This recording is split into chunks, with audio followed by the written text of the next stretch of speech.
Hi అందరికీ welcome back to my channel. ఈరోజైతే నేను సింపుల్గా రుచికరంగా వంకాయ కర్రీ ఎలా తయారు చేయాలో ఈ వీడియోలో మీకైతే షేర్ చేస్తున్నాను.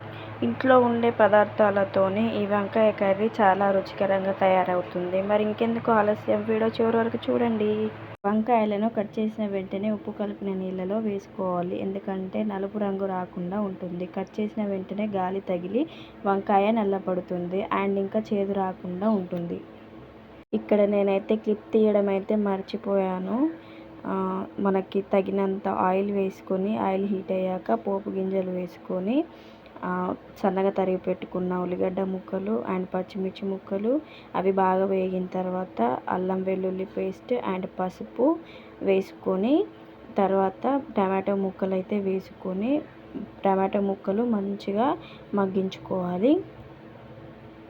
ఒకసారి టమాటా ముక్కలను కలుపుకొని మనం ముందుగానే కట్ చేసి పెట్టుకున్న వంకాయ ముక్కలను అన్నీ మంచిగా నెమ్మదిగా అందులో వేసుకోవాలి. ఇప్పుడు ఒకసారి బాగా కలుపుకోవాలి. వంకాయ ముక్కలు అనేది మంచిగా ఉడికితేనే వంకాయ కర్రీకి చాలా టేస్ట్ అనేది వస్తుంది. వంకాయ కర్రీ మరి మీరు ఎలా వండుతారో కామెంట్ బాక్స్లో అయితే కామెంట్ తప్పకుండా చేయండి ఫ్రెండ్స్. వంకాయ ముక్కలు వేసుకున్న తర్వాత మన రుచికి తగ్గట్టుగా సాల్ట్ వేసుకోవాలి.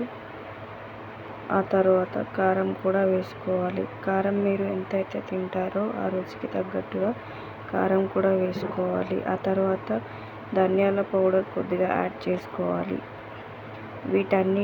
వీటన్నిటిని వంకాయ ముక్కలకు మంచిగా పట్టేలాగా ఒకసారి బాగా కలుపుకొని మూత పెట్టుకొని వంకాయలను అయితే బాగా ఉడికించుకోవాలి. అంటే మెత్తగా ఉడికితేనే వంకాయ కర్రీ చాలా టేస్టీగా ఉంటుంది. వంకాయలో vitamin C, vitamin K, potassium వంటివి ఉంటాయి అండ్ ఫైబర్ ఎక్కువగా ఉంటుంది. డైజెస్ట్ అవ్వడానికి ఈజీగా ఉంటుంది. తక్కువ క్యాలరీలు ఉంటాయి అండ్ ఫైబర్ కూడా ఎక్కువగా ఉంటుంది. కాబట్టి ఇదైతే మంచి కర్రీనే. చాలా బెనిఫిట్స్ ఉన్నాయి వంకాయ కర్రీతో. ఇంకా ఎలర్జీ ఉన్న వాళ్ళైతే ఈ వంకాయ కర్రీ అయితే తినొద్దు, డాక్టర్లు కూడా చెప్పే ఉంటారు. 20-30 మినిట్స్ తర్వాత ఒకసారి మూత తీసి చూసి బాగా కలుపుకొని వంకాయ కాడలు అనేది ఉడికిందో లేదో చూసుకొని అయితే పక్కన పెట్టుకోవాలి. ఇంకా తినేయడమే, అంతేనండి. వంకాయ కర్రీ అయితే తయారైపోయింది. ఇలాంటి వంటల వీడియోల కోసం మా ఛానల్ అయితే తప్పకుండా సబ్స్క్రైబ్ చేయండి. ఈ వీడియో కనుక నచ్చితే లైక్ చేయండి, కామెంట్ చేయండి అండ్ సబ్స్క్రైబ్ చేసుకోండి. మరో వీడియో